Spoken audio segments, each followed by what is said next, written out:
Hello and welcome to Bookish, Meet the Authors, part of the In the Limelight network. I'm your host, Nyssa, and joining me today is best-selling author and mentor, Yvonne Silver, to talk about her book, Words, Women, Wisdom, The Modern Art of Confident Conversations. Hi, Yvonne. How are you? I'm doing great. Thank you for the kind invitation to be on your show. Thank you for joining me. I'm really excited to have you on the show. So my first question is, why did you write this book and who did you dedicate it to? Well, I wrote it and dedicated it to my mom. The reason being, I grew up in England, you can tell from my accent, and my mom was a professional woman when she met my dad, which was right after World War II.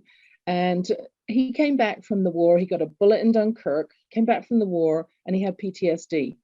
And he was a very angry, irate, impatient person because of that. And he literally drained the dignity right out of my mom.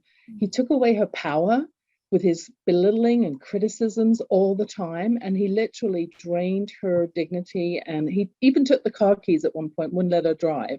Wow. So I watched this as a kid growing up, and I thought, I never want to be in that situation, never. And then he turned on me when I was 11 and had flunked an exam. I was supposed to pass an exam to go into my high school, my grammar school, and I flunked it by 2 marks. And he was absolutely furious. And I remember him standing in the hallway, ripping open the envelope with the results, and his eyes went from being alive to black, and his face went beet red, and he literally screamed at me, "You will never ever be successful in life. You failed." And then he stormed out. Wow. I'm just about to go into high school. That's intense. And so what happened, Nyssa, is I actually put up a shield. I put up a shield, and I carried that shield for about 45 years, realizing that at the time I was carrying it because someone who was supposed to love me was being so rude. I was just like stunned. And it really impacted me through high school. I was very quiet. When I finally realized through doing a lot of personal deep development work as I trained to be an executive coach, it really showed me that I was actually hiding behind the shield and I was keeping other people out. And it was time to put the shield down. So I thought about, I wanted to write a book and get this out. I thought about what I wanted to write and came back to the questions that my coaching clients come back to me with all the time. How can I have more confidence? And what do I need to do to be more confident? So that was the centerpiece of the book. And then wrapping the language desire to bring forward powerful words that women can shift up so easily to take the power back in honor of my mom. Wow, that's an amazing story. Yeah, and it's you forget how powerful words can be, right? Words are so powerful. They matter, they matter, they matter. 1 or 2 words and you can change up. Can I give you an example? Sure, please. So if you think about the word should, women, right? We criticize ourselves a lot. We should on ourselves all the time. I should have done this, I should have done that, second guessing. Or when someone else is saying, you should do this, it comes across with this tone of naughtiness and reprimand. And when it's ourselves, it's got this tone of obligation to it. Oh, I really should do X, Y, Z. I don't want to do it, but I should to someone else.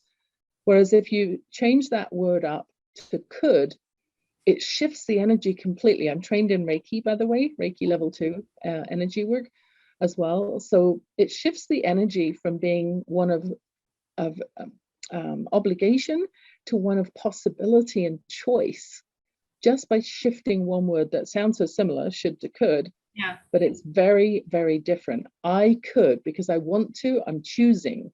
And that's super powerful for women. That is. It's very interesting how it can change your perspective. But there are a lot of memes you see of people changing little things of what it is and how it completely changes your meaning and how you approach something.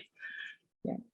What are some of the key insights you as the author learned, and how did that shape the content or format of the book?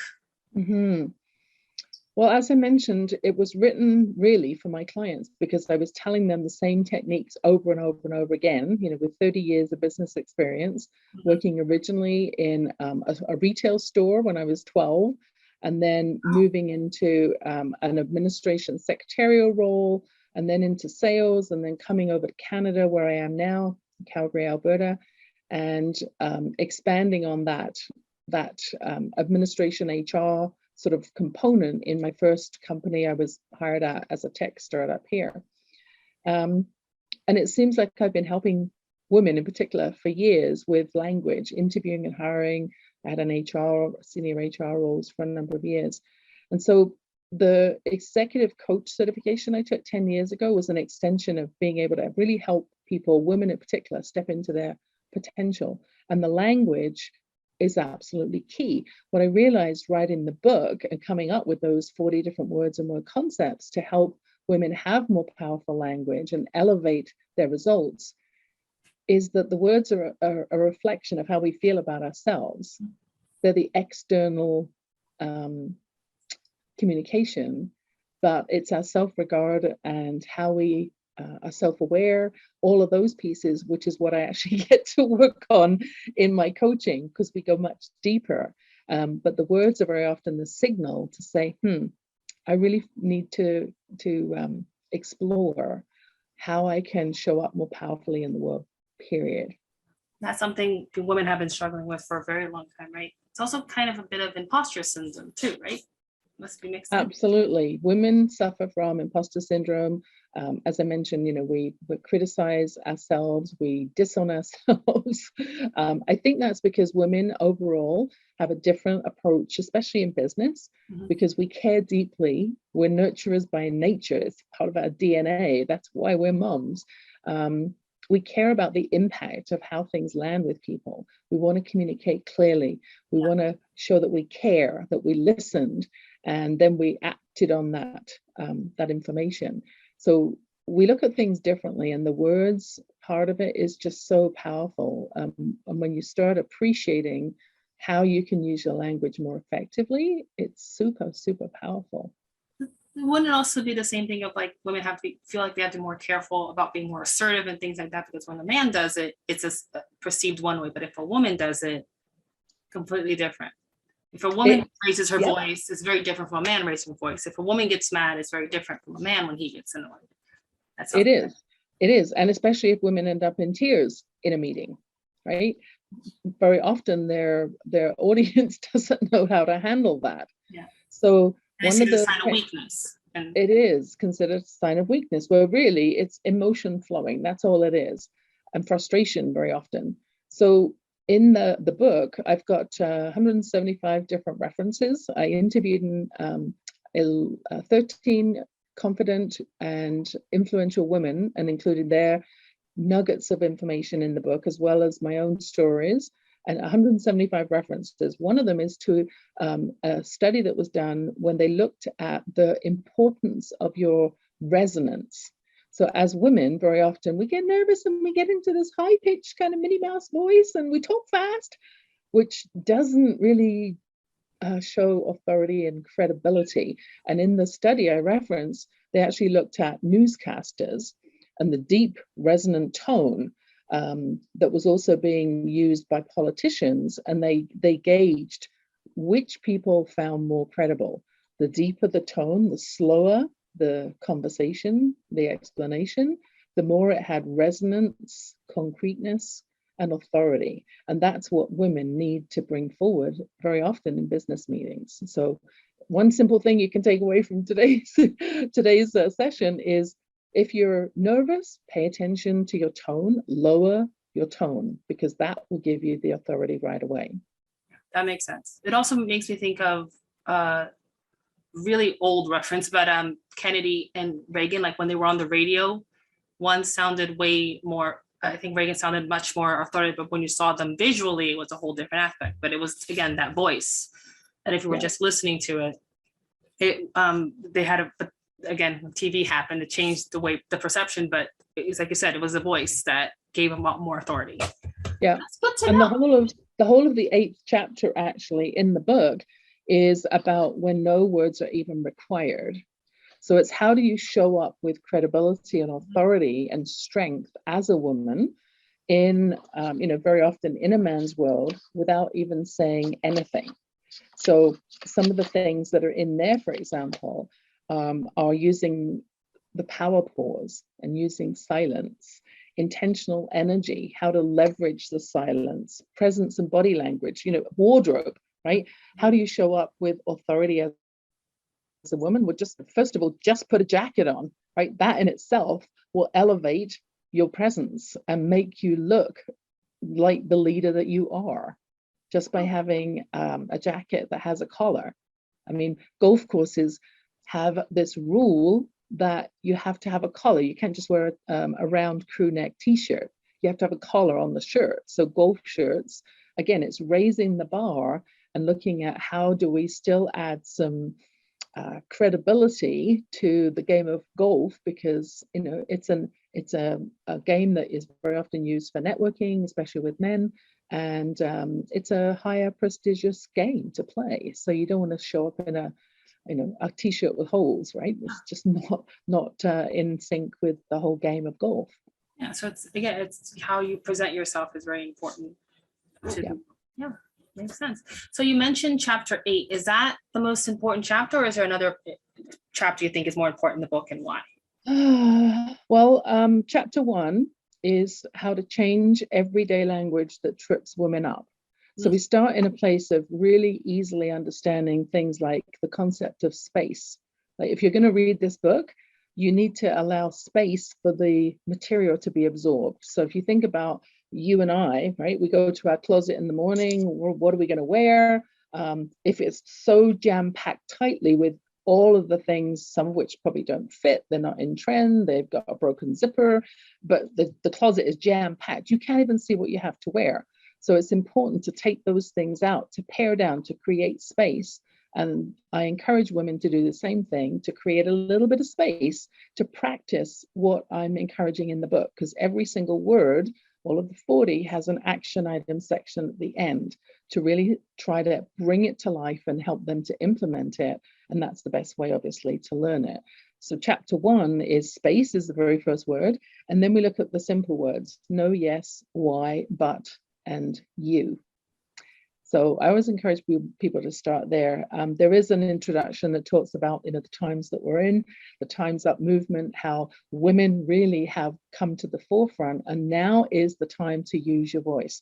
Now is the time to step up your language, because men are paying attention. And if we can make such a massive difference, that's part of the work that I'm on a mission to do, is to help women elevate their language so they have more powerful conversations.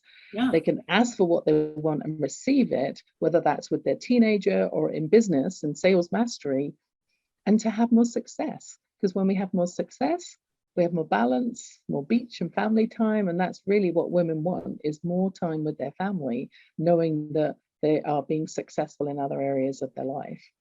Yeah, that makes sense.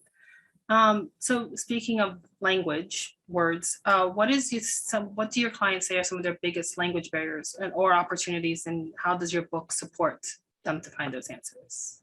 Yeah, a lot of my clients are women entrepreneurs. So the opportunities that they're looking at in particular is about language in business and sales mastery, whether that's selling themselves internally for a promotion, and knowing how to do that without it feeling like bragging, because very often women, again, they're like, I can't say that, that's just bragging. Well, I always feel like I worry about sounding arrogant. I always have that fear. I don't want to say I'm good at something that sounds arrogant. Okay, so you don't need to say that you're good at it. First of all, the powerful way to actually showcase your wisdom is by asking a powerful question that you wouldn't be able to ask if you didn't have the insight on that topic. That will show the person that you know what you're talking about more than actually telling them. The other thing is, when we think about what is it that women can really leverage, I have a process in the book that's kind of like a what, when, how, who, where, why process to showcase, here's what I did, here was the situation, here's why it was important, here's the outcome, and here's the impact of it. And all you're doing is talking factually about what you did and the impact. It's not bragging, it's fact. And when it comes across with the tweaks that I've suggested in the book, it lands differently. And then in sales, it's really about having sales velocity, which is a phrase used often in the work I've been doing in the last year, which is around working with a personality science and personality coding through the Codebreaker Technologies group. And we talk about sales velocity because I'm trained to teach this course called the 6 Intelligences Bank iOS program, and it's for business entrepreneurs. And when we can actually have a conversation which lands and connects more rapidly with our potential client in their preferred personality style and their code, we call it, of communications, it actually makes it easier to connect with people fast because people are smart. They can make their own decisions about whether or not what you have to offer is something that they want. But if they haven't heard you because your style of communication is very different and your values are very different, then they're not going to do anything after the meeting because they haven't even heard you. It's not connected for them. So sales velocity is a tool which is so powerful for women in business in particular, because it helps to speed up the sales process. Instead of having 10 meetings, you can have 3 meetings and get to the result quicker because you connected faster at the beginning of the conversation.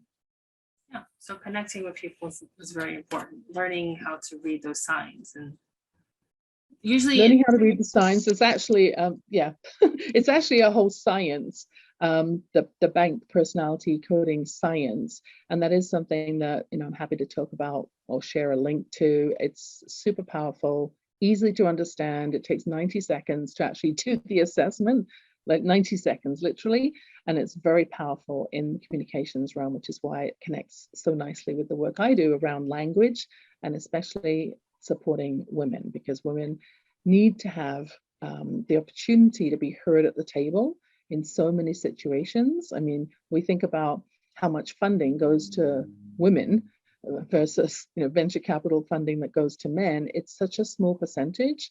I mean, ultimately, when women are successful in business and they want to go for funding to expand, that's where they really need support as well. Powerful language. So there's 40 words and word concepts in the book.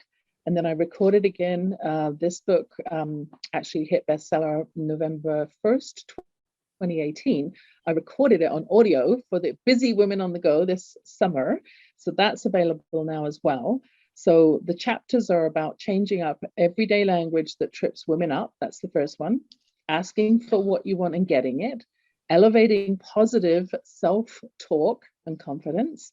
Awakening keywords to empower your success. Eliminating negative, Nelly, and low vibration words. So things like should. Sharing harmonious words for a happy home, because that's super important. Powerful words at work to make sure you're being heard. And then that last chapter, when no words are required, looking at things like your first impressions and how important they are and how they matter. Making choices and timing when you delegate, using your tone, your voice, your wardrobe, your body language, your presence, your intentional energy. So lots in the book. A lot. So you mentioned bestseller. Congrats. So to further, so what's following this bestseller, and to further expand on the powerful body of words around confident conversation? Is that what we were just talking about? The whole. Well, partly. Since the book came out, I've been invited to do a number of talks on a number of different stages, different women's conferences. I've hosted my own virtual summits. I'm doing work in a number of different realms and areas. I did do the audiobook this summer, so there is going to be a launch that's happening for that. I had some hiccups with my family's health this summer to work around. So the launch is coming up, and hopefully this interview will be part of getting the awareness out for the book. I just added a quick summary on my website, which is yvonnesilver.com. So on the website, there's actually it's the video, the original launch video, but there's also a couple of bonuses that I'm offering as well for people who want to pick up versions of the audio book. So that's available already on the website, yvonnesilver.com. Excuse me. And then I'm also doing some work now around what I'm calling the conscious CEO. So I just had my first session earlier on this week which is really about helping women to step up into being a CEO and having that mindset, moving from solopreneur to CEO, and bringing in some of my past work in senior HR roles where I've interviewed and hired about 6,000 people. Wow. Again, back to language, right? Yeah. To really put the spotlight on how do you step away from doing everything yourself to start expanding your business, making it scalable, making you available to actually take time off with your family and go to the beach because your business is running without you. And it really is a business. It's not a self-employed job, by having teams. So how do you hire the best talent? How do you lead them and empower them with grace and ease? Yeah. So that's the future work that I'm bringing forward right now. So I think there's another book coming. I've already got 2 chapters carved out because I wrote too much for the first book. So I held back 2 chapters that are more oriented around leadership language. So I'm going to have to pull that out and blow the dust off that next year. Speaking of the high pitch, my voice just went high for no reason. I want to say that's amazing. And it just went So now you have the awareness of the difference that it creates when you have a high pitch or you have a deeper tone. And the first point of change, obviously, Nyssa, is awareness. If you don't even know that it's something that comes across differently for different people, you can't change it in something you don't know about because you're unconscious of it. So when we think about coaching, and the work I do is working with women entrepreneurs to help them, teach them to flourish in business by using more confident conversations, by having more sales mastery in particular, and that expansion from CEO from solopreneur into CEO is about leading others. So learning to be direct, learning to be friendly, but you're not their friend. At some point, you may have to make a termination decision if it's not working out. So there's some things that I've learned, having led a team of 13 and worked in 8 different startups, 4 different countries, 30 years in business. I'm older than I look. There's some things that I brought forward in the book, but there will be more in the next version. Now I'm committing on camera. There's going to be another book. Well, that kind of leads into two of my other questions. One was, you were kind enough to offer a gift to our audience. You mind telling us about that? Well, since we booked this interview a little while ago, I think that the best gift is actually, if you go onto my website, the current gift is actually an assessment. So it's how to make the move and know if you're ready to move up from solopreneur to CEO. It's a 10-point assessment, and that pops up when you go to the primary page on my website. I think there's even a tab for it saying free gift as well. And if you enroll in that, you'll also be given the opportunity to join the Women in Wisdom VIP community. And there's lots of gifts that come through that. Wow. One of which is a download in a PDF of chapter 8 of the book. And that's the chapter when no words are even required. So reach out, pick up the assessment if you're a woman in business, and also then you'll be able to access the free gift as well, which is chapter 8. Great. And where can people find you and your book? Besides your website, where else can people find you, and where can they find your book? So the book is listed on my website. It's also listed on Amazon. I saw it's also now through Barnes & Noble. The audio version is available on Sound. And I can make sure you have the link for that separately, so you can put that in the show notes maybe. Oh, yeah, of course. So Sound, AWESOUND,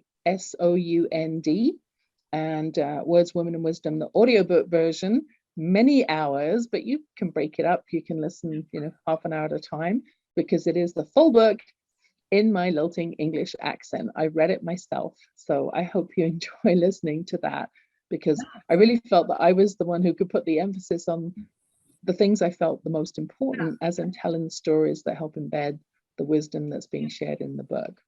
Makes the most sense for an audiobook that you have the right voice to portray. So I am also on Facebook, LinkedIn, and Twitter. Those are my 3 preferred platforms. I'm on Instagram, but not a lot right now. Again, that might change next year. So best place is probably LinkedIn.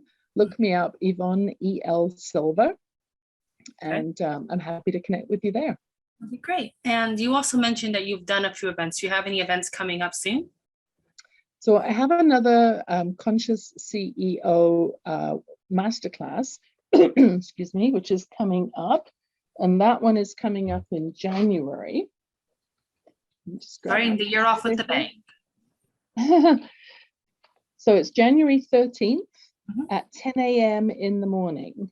So I'm not sure when this interview will air, hopefully before then. Yeah. If not, the next events are always posted on my website, yvonnesilver.com, under the events tab. Oh, it's great. Well, thank you, Yvonne, for joining me. It was lovely getting to meet you and talking to you about your book. I wish you continued success with everything that you do. And thank you, everyone, for joining me, and see you next time on Bookish. Bye for now. Thank you so much, Nyssa. Thank you. Bye for now.